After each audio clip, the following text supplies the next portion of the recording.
Today's topic is about physiology of normal labor.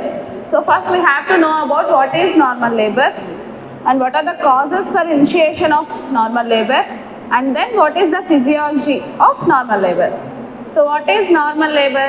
It is a process of delivery. Okay, it is a series of events that occur in the genital tract in the process of expulsion of the products of viability, that is nothing but fetus and the placenta, out of the mother's womb into the outer world. Okay, so it is a series of events that occur in the genital organs and in the genital tract in the process of expulsion of the fetus and placenta from the mother's womb into the outer world is called normal labor. So the woman who is undergoing the process of delivery is called parturient. Okay, that pregnant woman is called parturient, and that process is called parturition. Parturition is nothing but delivery. So there are two types of labor. One is normal labor, another is abnormal labor. Normal labor is also called etosia, whereas abnormal labor is called dystocia. Okay, this means abnormal. So etosia. So when you have to call it as normal labor, there is some criteria. If it meets that criteria, then you call that as normal labor. So what is that criteria?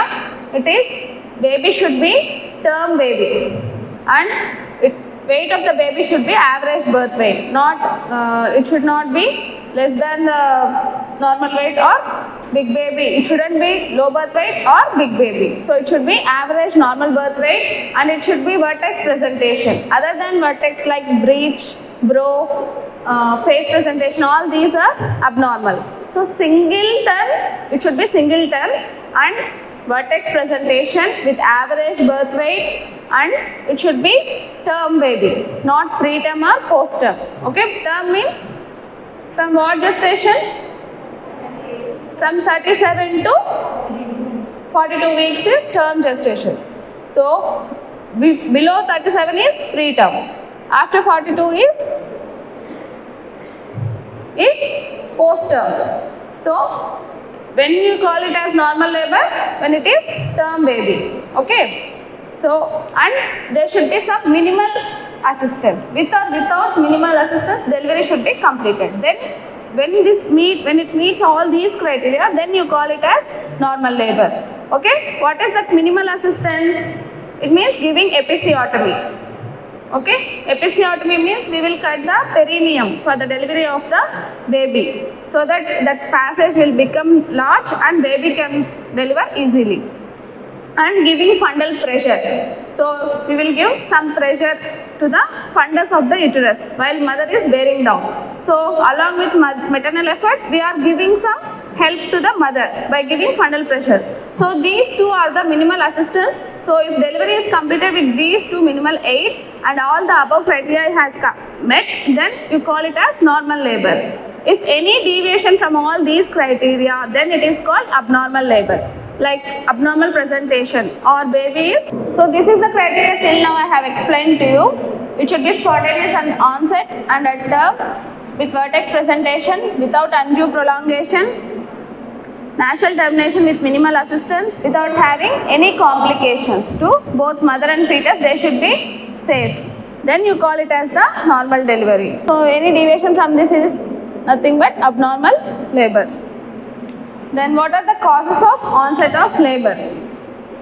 How will this labor start? Spontaneously. Okay, if labor doesn't start spontaneously till the date of delivery, then we will do induction of the labor. That means we will initiate the labor pains by giving some drugs. Okay, that is induction of labor. Here spontaneous onset of labor, how it occurs? It means it is due to, one is uterine distension. So uterus will get distended both because of baby, placenta and liquor. So all these factors will cause the distension of the uterus. Usually in the non-pregnant woman, uterus is the pelvic organ. You cannot feel the uterus on per abdomen examination. It will lie within the pelvis. So during pregnancy what will happen? It gets distended. It will become the abdominal organ. After 12 weeks of gestation, uterus will start becoming abdominal organ because of growing fetus, placenta and all the liquor, everything. Okay. So that distension of uterus itself will cause stretching effect on the myometrium. So this will cause release of prostaglandins and increased production of the gap junctions like that, which are very important in the initiation of labor. So that is one of the factor which cause the initiation of labor. And one more thing is the estrogen. So estrogen, it will also cause increased release of oxytocin. Oxytocin is the main hormone which initiates the uterine contractions. Okay. Pregnancy, what is the pregnancy hormone which maintains the pregnancy? Progesterone. So during pregnancy, in the antenatal period, levels of progesterone will be high and estrogen levels will be very low. Okay. So progesterone is the smooth muscle relaxant. So during pregnancy, uterus will be in the quiescent phase without any contractions. But at the onset of labor, what will happen? Levels of estrogen will become more. Progesterone levels will be less. So ratio of estrogen to progesterone ratio will be altered. This causes, with increase in the estrogen levels, increased production of oxytocin, which is the main hormone to cause uterine contractions and onset of labor. Okay. So another factor is prostaglandin release. So estrogen also promote prostaglandin release, and there will be oxytocin receptors in the myometrium. So during pregnancy also there will be oxytocin receptors, but what will happen in the first and second trimester, sensitivity of the oxytocin receptors will be very poor. So even though oxytocin levels are there, it doesn't cause any response. But in the third trimester, sensitivity of the oxytocin receptors will become more. So with small increase in the oxytocin levels, this sensitivity, because of this sensitivity, oxytocin will go and bind to the receptors and show its effect. That is causing uterine contractions. So that is why uterus will be in the quiescent phase in first and second trimester, whereas in the third trimester, sensitivity of the oxytocin receptors and number of oxytocin receptors will be more and cause the uterine contractions. So this is the fetoplacental contribution. Fetoplacental. So both from the fetus and the placenta, there will be contribution for the uterine contractions onset. So from the fetus, fetal hypothalamus will cause the release of CRH. What is CRH? Corticotropin releasing hormone. So that is one of the source, and one more source is from placenta also there will be CRH release. So both will go and act on the fetal pituitary. So from the pituitary, what is the hormone? ACTH. So from the ACTH, it go and acts onto the fetal adrenal, and this will cause release of cortisol. Cortisol will go and act on the placenta. Okay. So from the placenta there will be release of estrogen, oxytocin and prostaglandins, everything.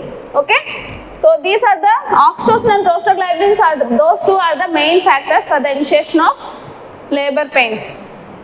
So I told you, no, estrogen levels will be more, progesterone levels will be less at the onset of labor. So this alteration in the ratio of estrogen and progesterone, this will cause the uterine contractions. So progesterone is the main hormone for the maintenance of pregnancy, whereas estrogen is the main hormone for the onset of labor pains. Okay. For delivery, estrogen plays a major role.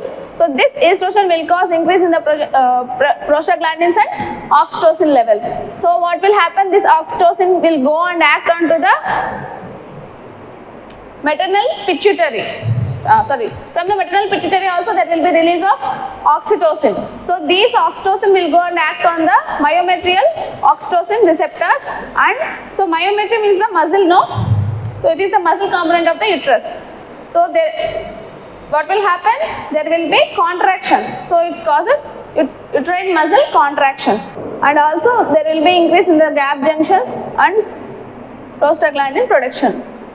So like this, all these factors will cause uterine contractions and cause onset of labor. This is the fetoplacental contribution. How uterine action will start means this is the main total pathway. Okay. Next is, as labor advances, body of uterus, cervix and vagina, they all will come into the straight line. Okay, so that they will form a birth canal. Both uterus, cervix and vagina, all three will form the birth canal. Not only vagina only is not the birth canal, all three components will form the birth canal.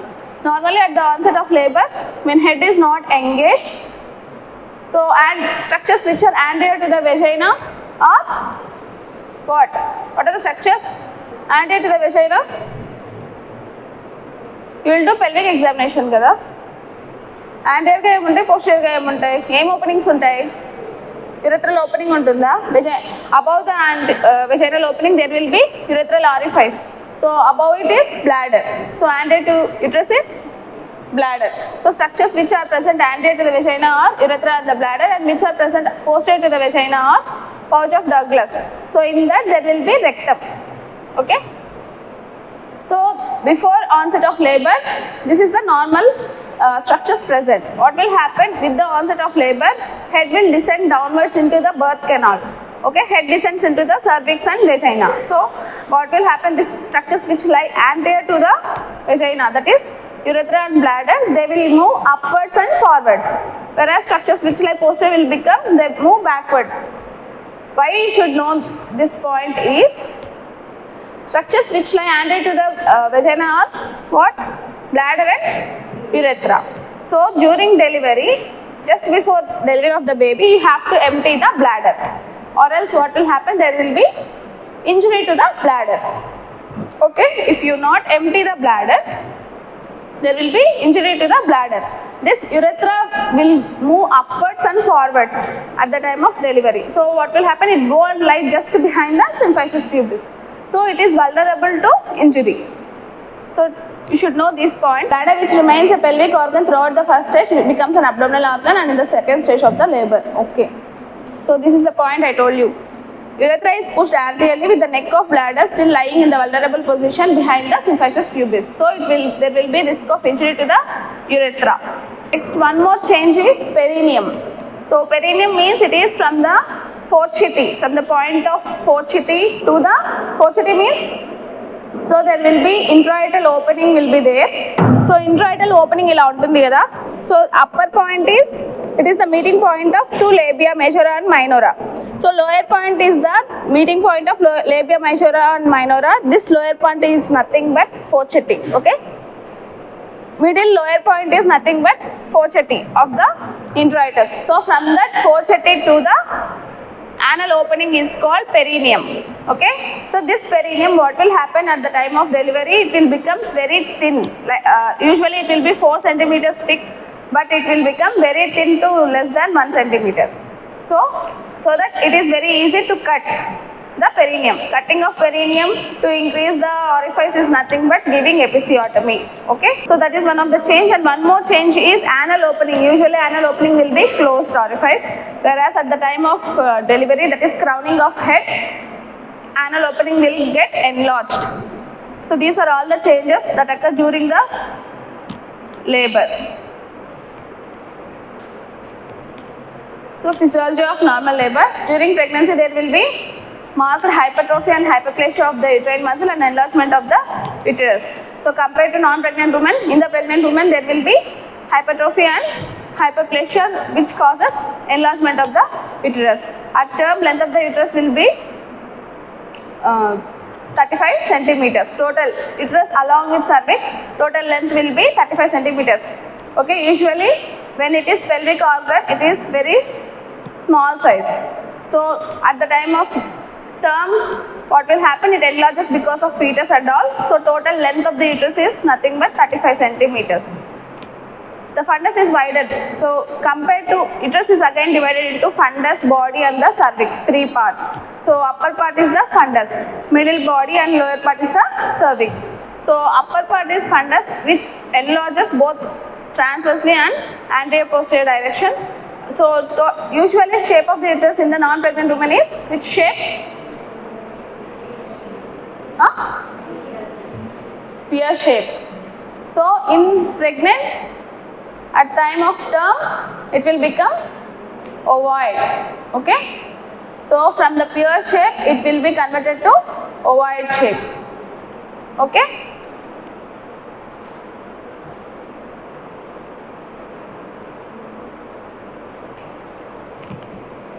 So I told you till now I am telling you about the onset of uterine action or uterine contractions. No, so how it will be? It means usually in the in the antenatal period there will be some small irregular vague pains. You call it as Braxton Hicks pains. Okay, it doesn't cause any changes in the cervix. So when do you call that it as labor pains? If there are uterine contractions which are associated with cervical changes like cervical effacement or dilatation, then you call it as true labor pains. Without any cervical changes, if there is mild vague pain only causing uterine contractions, then it is false labor pains. Okay, so here Braxton Hicks contractions, these are the spasmodic, involuntary spasmodic uterine contractions. They have no effect on the dilatation of cervix. Okay, so these are not the labor pains, they are physiological, and sometimes most of the pregnant women, they won't perceive even that pain. Okay, so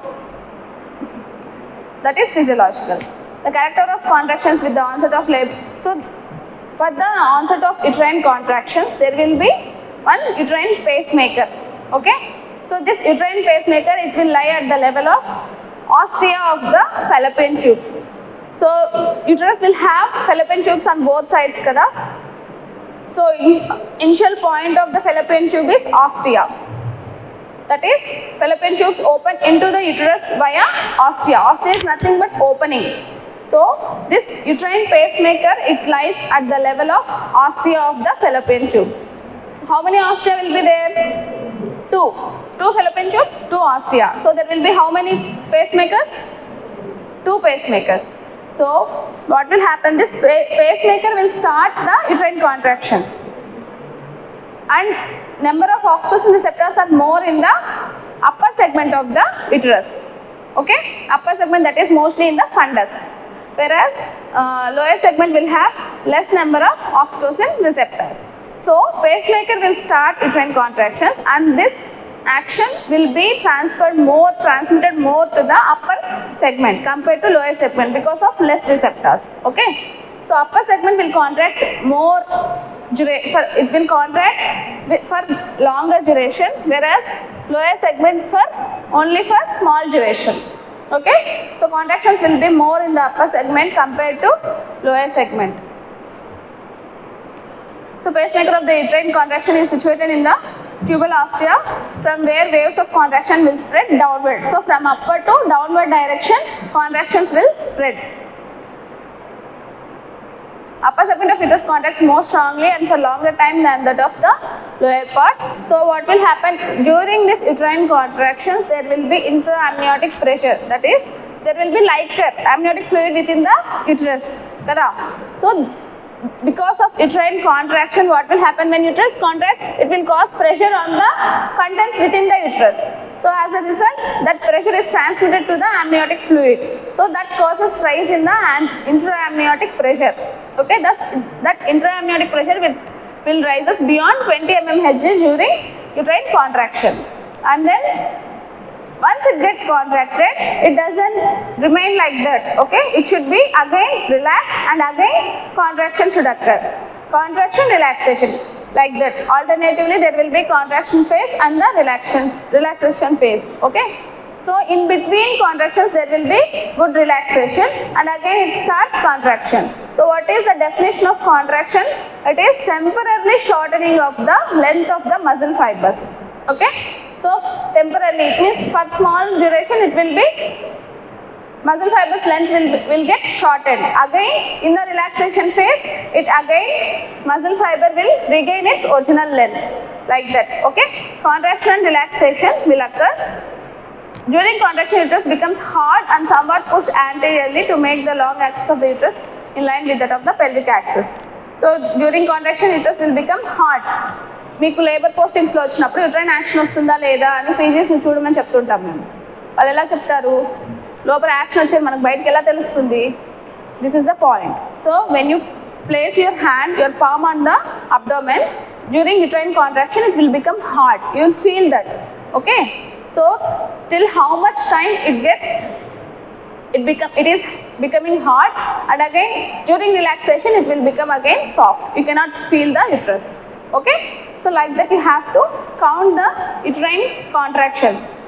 In how many minutes, how many contractions are there, lasting for how much duration, each contraction lasting for how much duration, you have to note all these. Okay, so how will you know means clinically when you place your hand, because of uterus hardening during the uterine contractions, you can feel that contraction and you can tell the action intensity. These contractions will have some properties like tone, intensity, duration, frequency. Okay, tone means how much pressure it is causing rise in the pressure. Duration means it is lasting for how many seconds. Once one contraction is occurring means how many seconds it is lasting. Then how frequently it is coming, like for every 3 minutes or for every 5 minutes. Within 10 minutes span, how many contractions you are seeing in that patient, like that. Okay, so duration, frequency and intensity, like that you have to tell the properties of uterine contractions. Okay, what are the causes for the pain? So during this labor pains are occurring, no? So during onset of labor there will be pain. What are the causes for this pain? That is nothing but myometrial hypoxia during contractions. When uterus get contracted, there will be, because of that contraction, myometrial hypoxia. This causes the pain. And one more thing is stretching of the uterus onto the peritoneum of the fundus. Okay, stretching of peritoneum on the fundus of the uterus. Uterus will get enlarged, no? During term. So when the uterus enlarges, on the uterus there will be peritoneum, that is visceral peritoneum, and above it is the parietal peritoneum. So that peritoneum will get stretches. Okay, because of that stretching effect of the peritoneum on the fundus of the uterus, it causes pain. And one more thing is stretching due to shortening of the cervix. So what is cervical dilatation and effacement? Dilatation means cervical os will get open. So usually it is closed, it dilates up to 10 centimeters. Okay, for the fetal head delivery, it should dilate up to 10 centimeters. Then you call it as full dilatation. Okay, so effacement means shortening of the length of the cervix. Usually it will be 3.5 centimeters at term, length of the cervix. I am telling only length of the cervix, not uterus. Okay. So at the onset of labor, this 3.5 centimeters it gets shortened to almost, it becomes, you cannot differentiate what is cervix and uterus. Okay, like that length of the cervix will become shortened. So that shortening of cervix will also cause pain. That is nothing but effacement. Shortening of length of cervix is called effacement. Dilatation of the internal os. So both dilatation and effacement present along with the uterine contractions, then you call it as the true labor pains. And then stretching of the ligaments surrounding the uterus. So ligament support will be there to the uterus to maintain its normal original position. So what are the ligaments? Supports of uterus? ఏదో రెండు పేర్లు చెప్పండి, సంతోషిస్తాను. Broad ligament, ఇంకా 3 main ligaments will be there. Anterior గా ఏముంటాయి, transverse గా ఏముంటుంది, cardinal ligament or McEnroe's ligament or transverse cervical ligament. So అన్ని 3 ఒకదాని పేరే, ఒక ligament నే ఆ 3 names తో పిలుస్తాం. McEnroe's or cardinal or transverse cervical ligament. So that is transverse support. Anteriorly pubocervical ligament, posteriorly uterosacral ligament.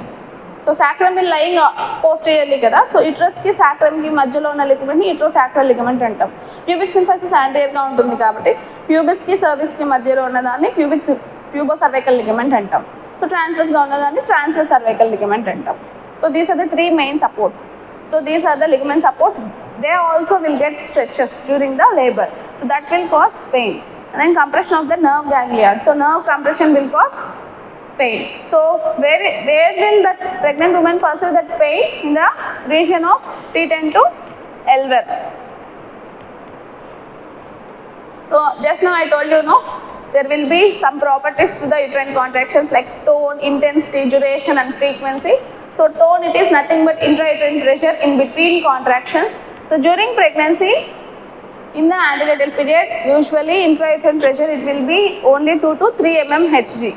But with the onset of labor, in the first stage of labor, it will be rises up to 8 to 10 mmHg. From 2 to 3, it becomes 8 to 10 because of uterine contractions. That intraamniotic pressure will get increases during the first stage of labor. So labor any stages untai? How many stages of labor? 3 or 4 or 5? 3 ena? 4th stage leda? Total 4 stages. Okay. So what is the first stage of labor? From when to when you call it as first stage of labor? From the onset of labor pains to full dilatation of cervix is first stage of the labor. Okay. So from the onset of labor pains, it means it includes both latent and the active phase. Okay. So first stage is again divided into latent phase and the active phase, whereas latent phase means from cervical dilatation up to 4 centimeters, less than 4 centimeters. From 4 centimeters to full dilatation of cervix is called active phase. So latent phase, active phase. So compared to active phase, latent phase will be the prolonged duration. Okay. So in case of primaries, it will last from 24 to 48 hours kuda untundi. In case of primaries, only latent phase. Okay. Once it lands into the active phase, then progression of labor will be very fast. Okay. So from andukane pair kuda latent active అని పెట్టారు. So active means fast progression of labor will be there. How it is ante, in the primaries there will be progression of labor at the rate of 1 centimeter per hour, whereas in case of multis 1.2 to 1.5 centimeters per hour. So dilatation anedi 1 centimeter per hour. So 4 centimeters varaku you call it as the latent phase kada. So from 4 centimeters you call it as active phase. 1 centimeter per hour ante 10 centimeters avalante ఎన్ని hours avutundi primary lo 10 centimeters from 4 centimeters avalante ఎన్ని hours kavali? 6 hours. In case of multi at the rate of 1.5 centimeters per hour ante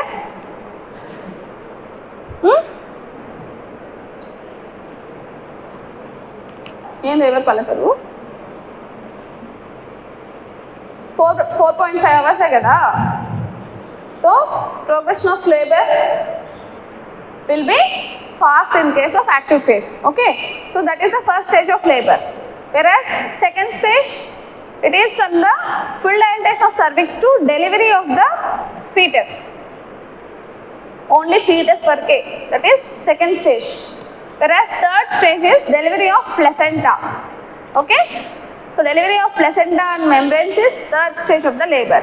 What is fourth stage? Monitoring. So after delivery of placenta, you have to monitor the mother at least for 1 hour. Okay. That is, you have to monitor the vitals and uterine retraction. So before delivery, uterine contraction, that is temporary shortening of the muscle fibers. So after delivery, there will be uterine retraction. So it is, retraction is nothing but permanent shortening of the muscle fibers. Okay. So it should get retracted as if before, how uterus will be there in the non-pregnant state. It should undergo changes to become that non-pregnant state uterus after delivery. So for that, there will be a retraction phase. Okay. So you have to monitor the vitals of the mother, retraction of the uterus, and also you have to see if there is any PPH. Okay. So it is the most important phase. Delivery చేసి అక్కడ పక్కన పడేసేయడం కాదు, తర్వాతనే important. So sometimes there will be risk of PPH. If you have not delivered placenta completely or you have not removed membranes completely, there will be some retained products. Okay, some cotyledons of the placenta or membranes, they will prevent the retraction of uterus and cause bleeding. That is nothing but PPH, postpartum hemorrhage. So you have to monitor the mother at least for 1 hour. That is called fourth stage of the labor. Okay. So you have to see all three: monitoring vitals, retraction of the uterus, and PPH monitoring. Okay. That is the fourth stage. So tone is increases to 8 to 10 mmHg in the first stage of labor, and intensity. So it describes the degree of uterine systole, how strong the contraction is. Okay. So usually it is very less intense during the onset of labor. As labor advances, intensity will also increases. So number of contractions will also increases. Duration of contractions will also increases with the advancement of the labor. Frequency, intensity, everything will get increases. So in the first stage, intrauterine pressure is only 40 to 50 mmHg. This is intrauterine pressure. Previously I told you about the amniotic pressure. So this in the second stage of labor it becomes 120 mmHg. Okay, intensity increases gradually from first stage to the second stage, and duration also. Usually in the first stage, contraction will last only up to 30 seconds. As labor advances, it lasts up to 60 seconds also, or like 45 or 50 seconds. Okay. So in duration increases, and frequency, number of contractions. Initially in the first stage there will be one contraction for every 10 to 15 minutes. So as labor advances in the second stage, it will be some 4 contractions for every 10 to 15 minutes, like that, lasting for 30 seconds or 45 seconds. So usually contractions is again graded as good contractions, mild contractions, and moderate contractions. So good contractions means 4 contractions, last 4 to 5 contractions lasting for more than 40 seconds, more than or equal to 40 seconds is good contractions, strong contractions they are. So moderate means 2 to 3 contractions lasting for 30 seconds, whereas mild contractions means 1 to 2 contractions lasting for 15 seconds, 15 to 30 seconds, 20 to 30 seconds. Okay. So like that, grading of contractions will be there. So in case of second stage of labor, that is in the active phase, there will be good contractions, that is 4 to 5 contractions lasting for more than or equal to 40 seconds in every 10 minutes. This is the retraction. It is phenomenon of uterus in labor in which muscle fibers become permanently shortened. Contraction is temporary reduction in the muscle fiber length. Again, in the relaxation phase, it will become normal length. Whereas retraction, it is permanent shortening. So once it gets shortened, length doesn't get altered. Okay, it remains in that shortened length only. Why this retraction is important? Because it is the essential property for the formation of LUS and dilatation effacement of the cervix. Cervix should get shortened galas, effacement ante. So for that there will be retraction, and to maintain descent of the presenting part. To reduce the surface area of uterus, favoring separation of placenta and effective hemostasis after separation of placenta. So I forgot to tell you this table. All students should note it down. This is very, very important. In Viva you will be asked about this. So what is the difference between true labor pains and false labor pains? So true labor pains, how will you differentiate? Patient will come to the OPD, madam, I am having pain abdomen since 2 days. How will you differentiate whether she is in labor or she is not having labor pains? That is just false labor pains. So you have to ask about the site of pain. So whether it started in the abdomen and radiating to the thighs, or only back pain is there, like that. Okay. If it is started in the abdomen and radiating to the back, then it is true labor pain. If it is not started only it is not radiating to the back, it is present only in the abdomen, then it is false labor pain. And this action pain, it occurs during the uterine action. So how this action is there? If it is regular and increases gradually in intensity, frequency and all, then you call it as true labor pains.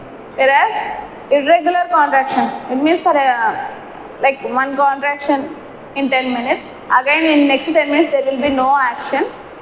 So like that, irregularly if there are uterine contractions, then you call it as false labor pains. In case of true labor pains, it should be regular and increases gradually both in intensity, duration and frequency.